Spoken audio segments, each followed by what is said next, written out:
Greetings, everyone. Well, this is my first message of 2022, and I feel it's very encouraging, especially if you live in Washington State. Just a few days ago, I had an experience where I was looking down upon the state of Washington.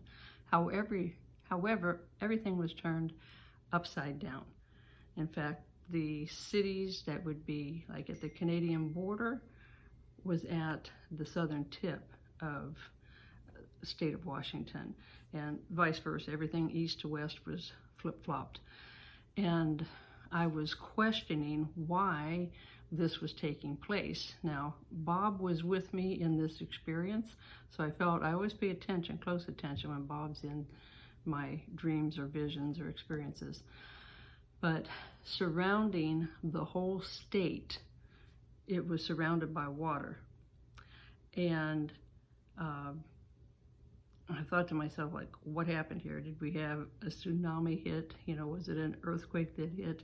And I really had to press into the Lord about what he was saying about this whole experience. And I could see there was one particular town called Peace. Okay, so now like I said, I inquired of the Lord to see what was he saying about this, and I'm just going to share with you what he told me.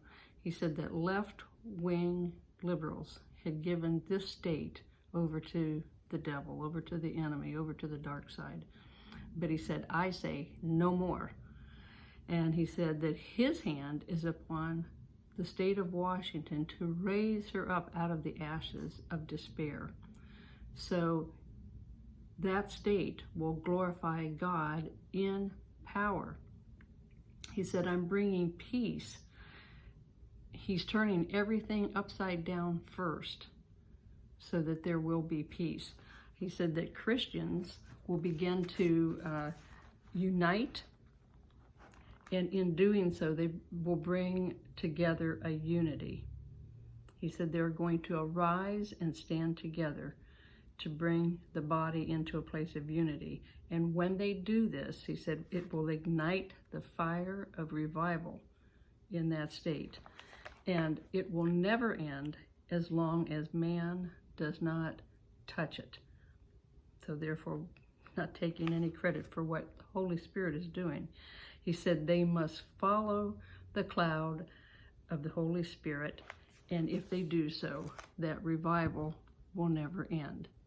So now I was reading in Exodus 14, verse 19. You know, the children of Israel left Egypt, and they're on their way to the promised land, right? Verse 19, you know, they had a pillar of fire by night and a cloud by day, and they followed that cloud. But here in verse 19, it says, then the angel of God who went before the camp of Israel moved and went behind them, and the pillar of cloud went from before them and stood behind them. So it came between the camp of the Egyptians and the camp of Israel.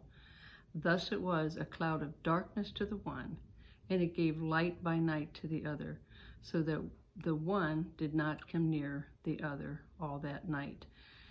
And now this is just before Moses parted the Red Sea, because it was directly after that God spoke to Moses and said to stretch forth his hand over the sea, and then the waters rolled back. So this is what I believe the Lord is saying for the state of Washington, that he is sending his cloud, that cloud, the Holy Spirit is going to hover over that state, and it's going to look like everything is flip-flop, turned upside down. However, that's to the man with a natural eye. However, he is bringing forth, it's probably like a shaking that's taken place, but he's going to bring forth those who are dedicated, and I know some that are really on fire, dedicated to the Lord in Washington State. He is going to be that cloud that's going to stand between the righteous and the wicked. And you know what happened. You know the rest of the story. You know what happened to the Egyptian soldiers as they came forth to pursue the Israelite children. They were washed away, and that's why I think I saw the water that I saw surrounding the whole state. I know that Idaho, let's see, there's Canada to the north, and there's Idaho to the east, and Oregon to the south. And of course you have the Pacific Ocean, you know, on the west side. But this was completely surrounded. The whole state of Washington was surrounded by water. I feel that is the water representing the Holy Spirit has it surrounded.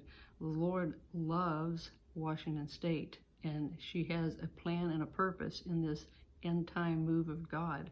So there's been some mighty things happening in the natural in Washington State. Now I believe we're getting ready to see the hand of God move like it's never moved before on that west coast. And what is going to happen there is going to ignite fires across the nation. It'll move from the west coast to the east coast. So be prepared. Like he said, his hand is upon her to raise her up out of the ashes of despair to glorify him in power. So be blessed this day and look forward to what God is doing. And, you know, we can't think with our natural mind about this. We have to agree with Holy Spirit. Okay? So be blessed until next time.